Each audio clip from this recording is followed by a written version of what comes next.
What's up, guys? So we got the new DJI Mini 2, and I just picked this drone up last week at Best Buy. And let me just say, this drone is a blast.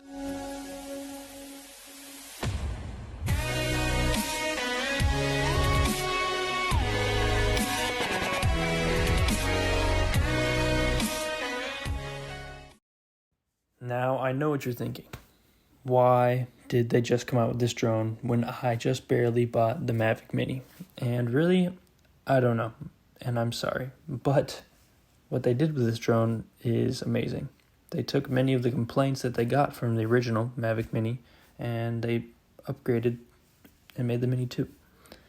And now we have a drone with OcuSync, with that great reception, with easy to use quick clips or quick shots. Sorry, I forgot what that was called. And on top of that, it's noticeably quieter than the original Mavic Mini, which for me is a big deal, especially when I'm flying in urban areas or my neighborhood and in parks. I don't want to be bothering people. I don't want them to notice what I'm doing. Now, are the pictures that this thing takes amazing? Yes. Yes, they are. I hope you enjoyed the video. Please like and subscribe. Thank you.